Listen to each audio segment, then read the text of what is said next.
Ravi colours இன்றைய trending பெண்களுக்கான exclusive கலெக்ஷனுடன் kurtis, palazzo pant, Patiala pant, துப்பட்டாக்கள், ஷேப்வேர்கள், நைட்டிகள், பிராண்டட் உள்ளாடைகளும் கிடைக்கும். ரவி கலர்ஸ், நேரு வீதி, ராஜா தியேட்டர் சிக்னல் அருகில், புதுச்சேரி.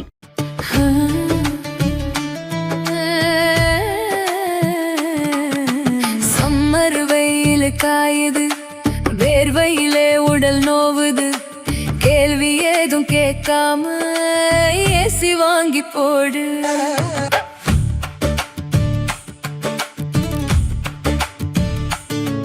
தனம் சேல் சென்டர் இருக்கு, கவலை உனக்கு எதுக்கு?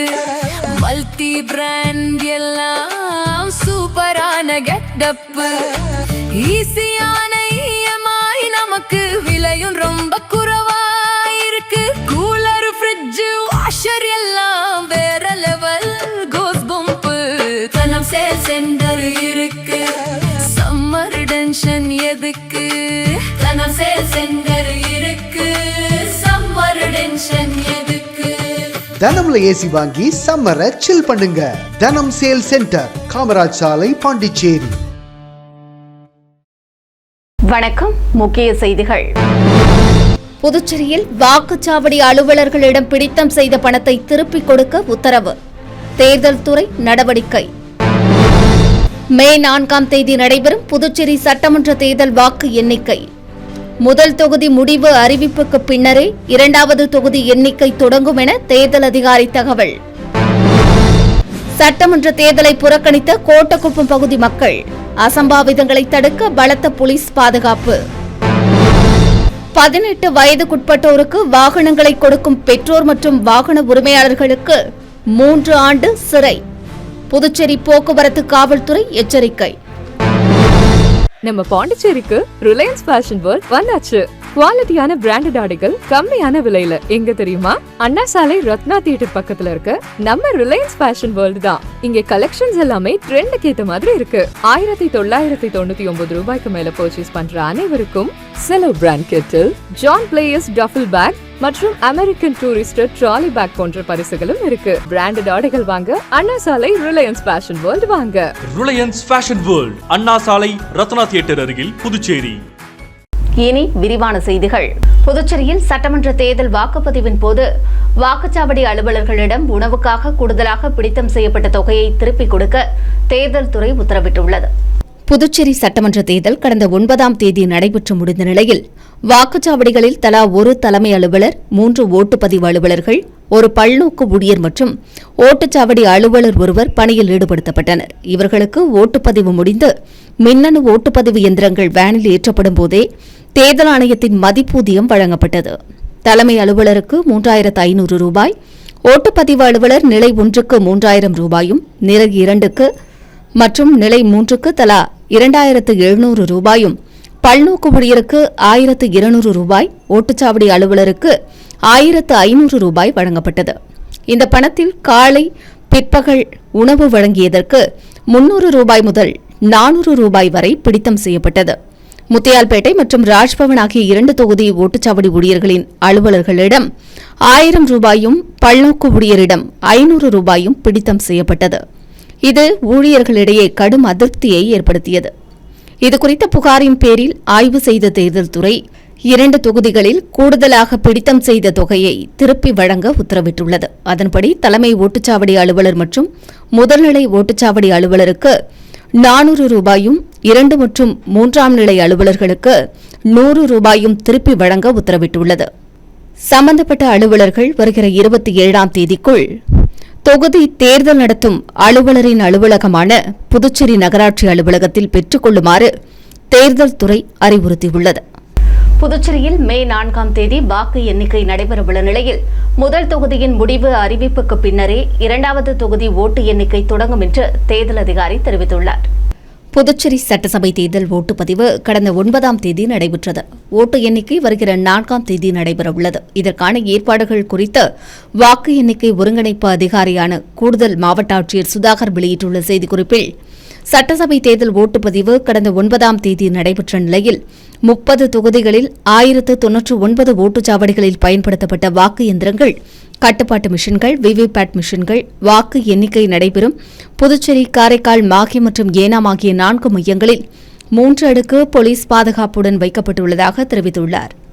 வாக்கு எண்ணிக்கை வருகிற 4ஆம் தேதி காலை 8 மணிக்கு தொடங்கும் என்று தெரிவித்துள்ள அவர், ஒவ்வொரு தேர்தல் நடத்தும் அதிகாரியும் 2 தொகுதிகளை கவனிப்பார்கள் என்றும், ஒரு அதிகாரியின் கீழ் வரும் முதல் தொகுதியின் முடிவு அறிவிக்கப்பட்ட பின்னரே 2வது தொகுதிக்கான ஓட்டு எண்ணிக்கை தொடங்கும் என்றும் அவர் தெளிவுபடுத்தியுள்ளார்.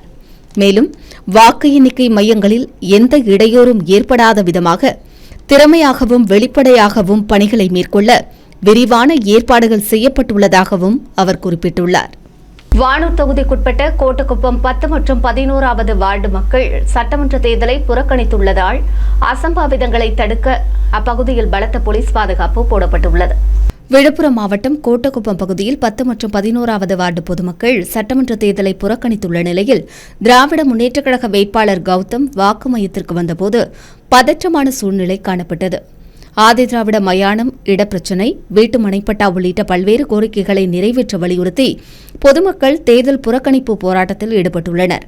இந்த நிலையில் வேட்பாளர் வந்தபோது மக்கள் அவரிடம் தங்களது கோரிக்கைகளை முன்வைத்து முறையிட்டனர். இதனால் வாக்கு மையம் அருகே திடீரென மக்கள் திரண்டதால் பரபரப்பு ஏற்பட்டது. நிலைமையை கட்டுக்குள் கொண்டுவர துப்பாக்கி ஏந்திய அதிரடி படையினர் 50க்கும் மேற்பட்டோர் உடனடியாக அப்பகுதிக்கு அனுப்பப்பட்டனர். பின்னர் காவல்துறையினர் பொதுமக்களை வாக்கு மையம் அருகே கூட விடாமல் விரட்டி அடித்ததால் சிறிது நேரம் அப்பகுதியில் பதற்றமான சூழல் காணப்பட்டது. தொடர்ந்து பாதுகாப்பு பலப்படுத்தப்பட்டு நிலைமை கட்டுப்பாட்டுக்குள் கொண்டுவரப்பட்டது. புதுச்சேரியில் 18 வயதுக்குட்பட்டோர் வாகனம் ஓட்டுவது கண்டறியப்பட்டால் சட்டப்படி கடும் நடவடிக்கை எடுக்கப்படும் என போக்குவரத்து காவல்துறை எச்சரிக்கை விடுத்துள்ளது. இதுகுறித்து போக்குவரத்து முதுநிலை காவல் கண்காணிப்பாளர் திவ்யா வெளியிட்டுள்ள செய்திக்குறிப்பில், போக்குவரத்து காவல்துறை சார்பில் பாதுகாப்பான மற்றும் உறுதியான போக்குவரத்தை உருவாக்குவதற்கு பல்வேறு முயற்சிகள் மேற்கொள்ளப்பட்டு வருவதாக தெரிவித்துள்ளார்.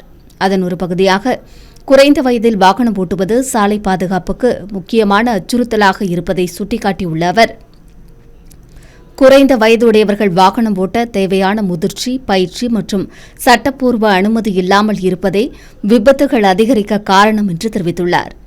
தொடர்ச்சியான விழிப்புணர்வு இயக்கங்கள் மற்றும் கடுமையான அமலாக்க நடவடிக்கைகள் மேற்கொள்ளப்பட்டாலும் கூட சில பெற்றோர்கள் மற்றும் வாகன உரிமையாளர்கள் குறைந்த வயதுடையவர்களுக்கு வாகனம் ஓட்ட அனுமதிப்பது சாலை பணியாளர்களின் உயிருக்கே ஆபத்தை ஏற்படுத்தும் என எச்சரிக்கை விடுத்துள்ளார். குறைந்த வயது வாகனம் ஓட்டுதல் மோட்டார் வாகன சட்டப்பிரிவின் கீழ் குற்றமாக கருதப்படுவதாகவும் 18 வயதுக்கு குறைவானவர்கள் வாகனம் ஓட்டுவது சட்டவிரோதம் என்றும் அவர் குறிப்பிட்டுள்ளார். குறைந்த வயதுடையவர்கள் வாகனம் ஓட்டுவது கண்டறியப்பட்டால் பெற்றோர்கள் அல்லது வாகன உரிமையாளர்கள் குற்றவாளியாக கருதப்பட்டு 25,000 ரூபாய் அபராதம் முதல் 3 ஆண்டுகள் சிறை தண்டனை வழங்கப்படும் என்றும் அவர்களின் ஓட்டுநர் உரிமம் இடைநீக்கம் செய்யப்படும் என்றும் எச்சரிக்கை விடுத்துள்ளார். மேலும் 18 வயதுக்குட்பட்டோர் வாகனங்களை இயக்கினால் அவர்கள் குழந்தைகள் நீதிமன்ற பராமரிப்பு சட்டத்தின் கீழ் குழந்தைகள் நீதிமன்றத்தில் ஆஜர்படுத்தப்பட்டு அவர்கள் 25 வயது வரை ஓட்டுநர் உரிமம் பெற தகுதியை இழப்பார்கள் என்றும் தெரிவித்துள்ளார். மேலும் குற்றத்தில் பயன்படுத்தப்பட்ட வாகனத்தின் பதிவும் 12 மாதங்களுக்கு ரத்து செய்யப்படும் என்றும் எச்சரிக்கை விடுத்துள்ளார். புதுச்சேரியில் கடந்த 2 தினங்களாக நடைபெற்ற சிறப்பு வாகன சோதனையின் போது குறைந்த வயது வாகனம் ஓட்டுதல் தொடர்பாக 30 நடவடிக்கைகள் மேற்கொள்ளப்பட்டுள்ளதாக குறிப்பிட்டுள்ள அவர், பெற்றோர்கள் மற்றும் வாகன உரிமையாளர்கள் பொறுப்புடன் நடந்து கொள்ள வேண்டும் என்று அறிவுறுத்தியுள்ளார். மேலும் விதிகளை மீறுவோர்கள் மீது கடுமையான சட்ட நடவடிக்கைகள் எடுக்கப்படும் என்றும் எச்சரித்துள்ளார். பள்ளிகள் மற்றும் பயிற்சி மையங்களில் வாகன ஓட்டத்தின் சட்ட விதிகள் மற்றும் ஆபத்துகள் குறித்து மாணவர்களுக்கு விழிப்புணர்வு ஏற்படுத்த வேண்டும் என்றும் போக்குவரத்து முதுநிலை காவல்துறை கண்காணிப்பாளர் திவ்யா அறிவுறுத்தியுள்ளார். தமிழகத்தில் மீண்டும் திராவிட முன்னேற்றக் கழக கூட்டணி ஆட்சியே தொடரும் என விடுதலை சிறுத்தைகள் கட்சியின் பொதுச் செயலாளரும் விழுப்புரம் பாராளுமன்ற உறுப்பினருமான ரவிக்குமார் நம்பிக்கை தெரிவித்துள்ளார். விடுதலை சிறுத்தை கட்சியின் பொதுச் செயலாளரும் விழுப்புரம் தொகுதி பாராளுமன்ற உறுப்பினருமான ரவிக்குமார் வானூர் தொகுதிக்குட்பட்ட மொரட்டாண்டி அருகே உள்ள பள்ளியில் தனது ஜனநாயக கடமையை நிறைவேற்றினார். பின்னர் செய்தியாளர்களை சந்தித்த அவர், தமிழகத்தில் காலை முதலே மக்கள் ஆர்வத்துடன் வாக்களித்து வருவது ஜனநாயகத்தின் வலிமையை காட்டுவதாக தெரிவித்தார். மேலும் அவர் கூறுகையில், அதிக அளவில் நடைபெறும் வாக்குப்பதிவு ஆளுங்கட்சிக்கு சாதகமாகவே இருக்கும் என்றும் தற்போதைய ஆட்சியே மீண்டும் தொடரும் என்றும் நம்பிக்கை தெரிவித்தார். தேர்தல் நேரத்தில் தனிநபர் குறித்த விமர்சனங்களை முன்வைப்பது ஜனநாயக நெறிமுறைக்கு எதிரானது என்றும் முன்னாள் முதலமைச்சர் எடப்பாடி பழனிசாமி மற்றும் தமிழக வெற்றிக் கழக தலைவர் விஜய் ஆகியோர் மேற்கொள்ளும் இத்தகைய விமர்சனங்கள் கண்டிக்கத்தக்கவை என்றும் அவர் குறிப்பிட்டார். மேலும் விடுதலை சிறுத்தை கட்சி இடம்பெற்றுள்ள கூட்டணி இந்த தேர்தலில் உறுதியாக வெற்றி பெறும் என்றும் கட்சி சார்பில் போட்டியிடும் 8 வேட்பாளர்களும் கணிசமான வாக்கு வித்தியாசத்தில் வெற்றி பெறுவார்கள் என்றும் அவர் நம்பிக்கை தெரிவித்தார். மக்கள் ஆர்வத்தோடு வாக்களிப்பதை பார்க்கும்போது மீண்டும் திராவிட முன்னேற்றக் கழக அரசு அமைய வேண்டும் என்றவர்கள் விரும்புகிறார்கள் என்பது தெரிகிறது. அவருடைய முகத்திலே இருக்கின்ற மலர்ச்சி அதை காட்டுகிறது. நிச்சயமாக திராவிட முன்னேற்றக் கழக தலைமையிலான கூட்டணி 180 இடங்களுக்கு மேல் 200 இடங்கள் வரை வெற்றி பெற்று மீண்டும் திராவிட முன்னேற்றக் கழக அரசு அமையும். அதற்கான அறிகுறிகளை வாக்குச்சாவடிகளிலே பார்க்க முடிகிறது. வில்லியனூர் தென்கலை ஸ்ரீ வரதராஜ பெருமாள் தேவஸ்தானத்தில் 55ஆம் ஆண்டு கந்தப்பொடி மகோற்சவம் சிறப்பாக நடைபெற்றது. புதுச்சேரி மாநிலம் வில்லியனூர் பகுதியில் அமைந்துள்ள ஸ்ரீ பெருந்தேவி தாயார் சமேத தென்கலை ஸ்ரீனிவாச பெருமாள் தேவஸ்தானத்தில் கந்தப்பொடி மகோற்சவம் விழா வெகு சிறப்பாக நடைபெற்றது. முன்னதாக காலையில் விசேஷ திருமஞ்சனம் நிகழ்ச்சியும் அதைத் தொடர்ந்து சுவாமி வீதி புறப்பாடும் நடைபெற்றது. இதையடுத்து நடைபெற்ற சிறப்பு தீபாராதனையில் திரளான பக்தர்கள் கலந்து கொண்டு சுவாமி தரிசனம் செய்தனர். நிகழ்ச்சியில் கலந்து கொண்ட பக்தர்கள் அனைவருக்கும் பிரசாதம் வழங்கப்பட்டது.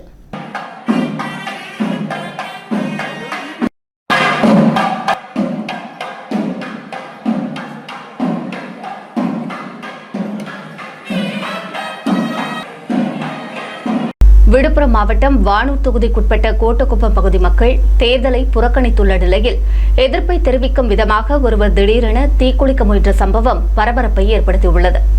விழுப்புரம் மாவட்டம் வானூர் தொகுதிக்குட்பட்ட கோட்டக்குப்பம் 10 மற்றும் 11வது வார்டுகளில் உள்ள மக்கள் தங்கள் அடிப்படை உரிமைகளை நிறைவேற்ற வலியுறுத்தி அரசை கண்டித்து போராட்டங்கள் நடத்தியதுடன் சட்டமன்ற தேர்தலை புறக்கணிக்க உள்ளதாகவும் தெரிவித்தனர். அதன்படி சட்டமன்ற தேர்தலை புறக்கணித்தும் வருகின்றனர். இந்நிலையில் வாக்குச்சாவடி மையத்தின் அருகே வந்த வழக்கறிஞர் கார்த்திகேயன் என்பவர் தற்போது வரை எந்தவித பேச்சுவார்த்தையும் நடைபெறாமல் உள்ள நிலையில் தங்களது கோரிக்கையை நிறைவேற்ற அரசு துறை அதிகாரிகள் முன்வராததை கண்டிக்கும் விதமாக தான் கொண்டு வந்த பெட்ரோலை திடீரென தன் மீது ஊற்றி தற்கொலை முயற்சி மேற்கொண்டார். இதனால் சிறிது நேரம் அப்பகுதியில் பரபரப்பு ஏற்பட்டது. உடனடியாக அருகில் இருந்தவர்கள் தண்ணீரை கொண்டு அவரை காப்பாற்றினர். அங்கிருந்த காவல்துறையினரும் உடனடியாக அவரை பாதுகாத்ததோடு அங்கிருந்து அப்புறப்படுத்தினர். இதனால் கோபமடைந்த பொதுமக்கள் அரசுக்கு எதிராக தங்களது கோஷங்களை எழுப்பியவாறு அங்கிருந்து கலைந்து சென்றனர். தங்களது கோரிக்கைகள் நிறைவேற்றப்படாத நிலையில் அரசை கண்டித்து திடீரென ஒருவர் தீக்குளிக்க முயற்சி செய்த சம்பவம் அப்பகுதியில் பெரும் பரபரப்பை ஏற்படுத்தியுள்ளது. தமிழக சட்டமன்ற தேர்தல் காரணமாக மதுக்கடைகள் மூடப்பட்ட நிலையில் புதுச்சேரியிலிருந்து மதுபானங்களை வாங்கி சென்ற நபர்களை கடலூர் சோதனை சாவடியில் மடக்கி பிடித்த காவல்துறையினர் மதுபானங்களை பறிமுதல் செய்தனர். தமிழகத்தில் ஏப்ரல் 23ஆம் தேதி சட்டமன்ற தேர்தலையொட்டி அனைத்து விதமான மதுக்கடைகளும் மூடப்பட்டுள்ளன. மேலும் புதுச்சேரி கலால்துறை சார்பிலும் 21ஆம் தேதி முதல் 23ஆம் தேதி வரை தமிழக சட்டமன்ற தேர்தலையொட்டி 3 நாட்களுக்கு மதுக்கடைகள் அடைக்கப்பட்டுள்ளன. இந்நிலையில் விற்பனையாளர்கள் கோரிக்கைகளுக்கு இணங்க புதுச்சேரியில் 21ஆம் தேதி காலை 3 மணி நேரம் மது விற்பனை நடைபெற்ற நிலையில் தொடர்ந்து கலால்துறை அதிகாரிகள் மதுபான கடைகளுக்கு சீல் வைத்தனர். இதனிடையே தமிழக எல்லைப் பகுதியான புதுச்சேரியிலிருந்து தமிழகத்திற்கு மதுபானங்கள் கடத்தப்படுவதாகவும் பதுக்கி வைத்து விற்பனை செய்யப்படுவதாகவும் காவல்துறைக்கு புகார்கள் வந்த நிலையில் காவல்துறையினர் தீவிர வாகன சோதனையில் ஈடுபட்டனர். இந்நிலையில் மது பிரியர்கள் பலரும் கடலூர் எல்லைப் பகுதியில் உள்ள புதுச்சேரியிலிருந்து மதுபானங்களை வாங்கிக் கொண்டு ஷேர் ஆட்டோவில் கடலூரை நோக்கி சென்றபோது ஆழ்பேட்டை செக் போஸ்டில் மாவட்ட காவல் கண்காணிப்பாளர் ஜெயக்குமார் தலைமையிலான 10க்கும் மேற்பட்ட காவலர்கள் மற்றும் துணை ராணுவத்தினர் சோதனையில் ஈடுபட்டுக் கொண்டிருந்தனர். அப்பொழுது அவர்கள் பலரிடமிருந்து புதுச்சேரியில் கொண்டுவரப்பட்ட சாராய பாட்டில்கள் மற்றும் மது பாட்டில்களை பறிமுதல் செய்தனர். மேலும் ஆடைகளில் மறைத்து வைத்திருந்த மதுபானங்களையும் பறிமுதல் செய்தனர். காரைக்கால் அரசு பொது மருத்துவமனையில் ஏப்ரல் 24ஆம் தேதி நடைபெறும் சிறப்பு மருத்துவ முகாமில் புதுச்சேரி இந்திரா காந்தி அரசு பொது மருத்துவமனை சிறப்பு மருத்துவ நிபுணர்கள் கலந்து கொண்டு சிகிச்சை அளிக்க உள்ளதாக தெரிவிக்கப்பட்டுள்ளது. காரைக்கால் பகுதி பொதுமக்களுக்கு உயர்தர சிறப்பு மருத்துவ சிகிச்சை அளிக்கும் விதமாக புதுச்சேரி இந்திரா காந்தி அரசு பொது மருத்துவமனையிலிருந்து 4 முக்கிய சிறப்பு மருத்துவ நிபுணர்கள் கொண்ட குழு ஏப்ரல் 24ஆம் தேதி வெள்ளிக்கிழமை காரைக்கால் அரசு பொது மருத்துவமனையில் நடைபெறும் சிறப்பு முகாமில் பங்கேற்று சிகிச்சை அளிக்க உள்ளனர். இந்த மருத்துவக் குழுவில் பல்வேறு துறைகளைச் சேர்ந்த சிறப்பு நிபுணர்கள் கலந்து கொண்டு சிகிச்சை அளிக்கின்றனர். குழந்தை அறுவை சிகிச்சை, இதயவியல், நரம்பியல், சிறுநீரகவியல் சம்பந்தப்பட்ட நோய்களுக்கான துறை வல்லுநர்கள் சிகிச்சை அளிக்க உள்ளது குறிப்பிடத்தக்கது. எனவே காரைக்கால் மற்றும் அதை சுற்றியுள்ள பகுதி மக்கள் இந்த வாய்ப்பை பயன்படுத்திக் கொண்டு நோய்களுக்கான ஆலோசனைகளையும் சிகிச்சை முறைகளையும் காரைக்கால் அரசு பொது மருத்துவமனையில் நேரடியாக பெற்றுக் கொள்ளலாம் என தெரிவிக்கப்பட்டுள்ளது. மேலும் அறுவை சிகிச்சை தேவைப்படும் நோயாளிகளுக்கான முன் தேவையை மேற்கொள்ளவும் மருத்துவமனை நிர்வாகத்திற்கு அறிவுறுத்தியுள்ளது. எனவே பொதுமக்கள் இந்த சிறப்பு மருத்துவ சேவையை பயன்படுத்திக் கொள்ள வேண்டுமென மாவட்ட நிர்வாகம் சார்பில் அறிவுறுத்தப்பட்டுள்ளது. அடுத்து வருவது புதுவையின் இன்றைய தங்கம் மற்றும் வெள்ளி விலை நிலவரம்.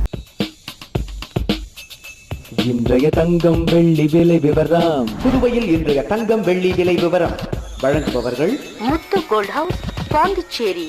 தங்கம் 1 கிராம் 14,075 ரூபாய். இன்றைய தங்கம் வெள்ளி விலை விவரம்.